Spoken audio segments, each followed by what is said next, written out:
주역과 역법을 바탕으로 사주학과 풍수지리학 등을 연구해온 허정 이상엽입니다. 아마도 사주팔자를 모르는 사람은 거의 없을 것입니다. 그런데 사주팔자를 정확히 이해하는 사람들도 그렇게 많지는 않은 것 같습니다. 사주팔자를 단순한 점술 또는 통계학 정도로 인식하고 있는 사람들이 매우 많습니다. 그런데 이런 인식은 분명한 오해로 볼 수 있습니다.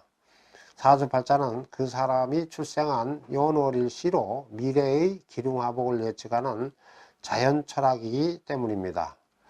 그러니까 사주팔자는 해와 달, 그리고 목성, 화성, 토성, 금성, 수성 등의 운동에 따라서 시시각각으로 변하는 기운을 연월일시로 계산해서 미래의 기륭화복을 예측하는 대자연 기수학이라는 뜻입니다.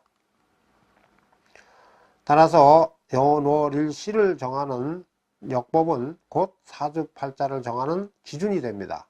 날짜를 정하는 역법과 맞지 않는 사주팔자 연주 기준은 곧 오류가 됩니다.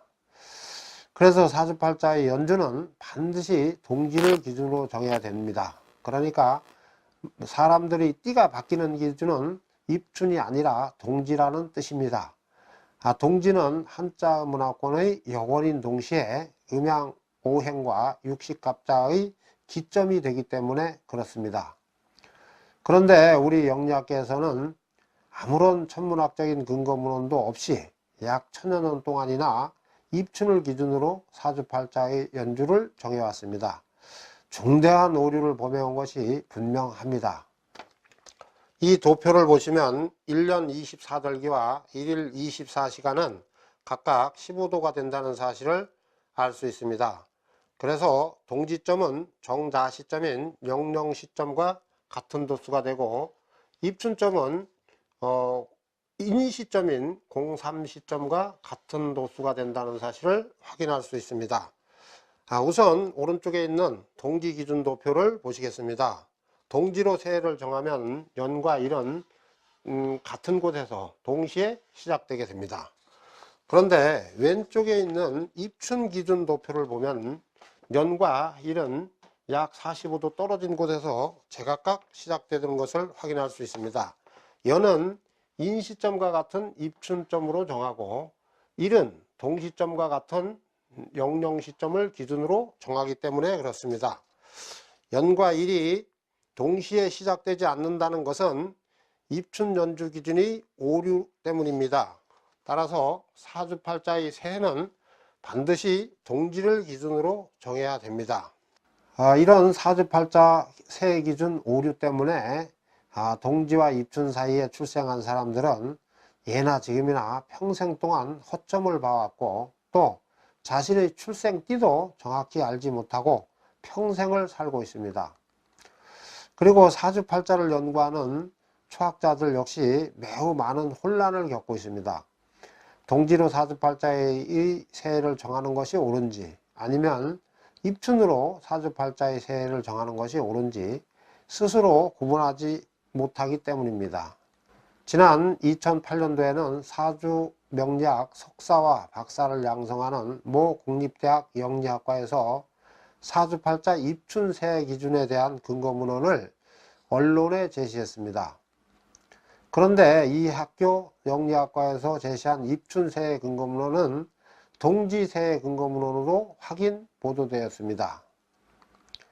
그리고 또 역술인 자격시험과 역술인 자격증을 관장하는 모 역술인 단체에서도 사주팔자 입춘 새해 기준에 대한 근거문헌을 언론에 제시했습니다. 그런데 이 단체에서 제시한 입춘 기준에 대한 근거문헌 역시 동지 새해 근거문헌으로 확인 보도되었습니다. 사정이 이런데도 모 국립대학 영리학과와 모 역술인 단체에서는 추가로 입춘 기준에 대한 근거문헌도 제시하지 못한 채 입춘을 기준으로 사주팔자의 연주를 정하는 것이 옳다는 주장을 고수하고 있습니다.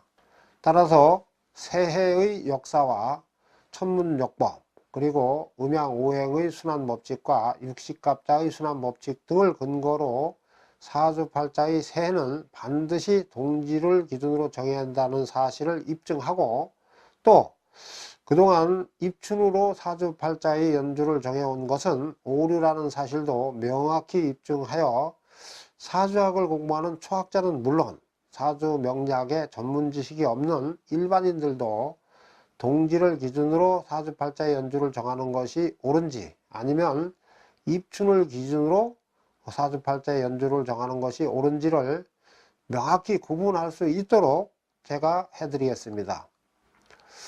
그리고 손 없는 날 이사하면 탈이 안 난다. 윤달에 경사는 흉하고 애사는 길하다. 삼살방 대장군방으로 이사하면 나쁘다. 이런 등등의 주장에 대한 진위도 근거문을 통해서 명확히 입증해 드리겠습니다. 아울러 조선시대 달력은 두 종류였다는 사실도 역법과 조선왕조 실록 등을 근거로 입증해 드리겠습니다.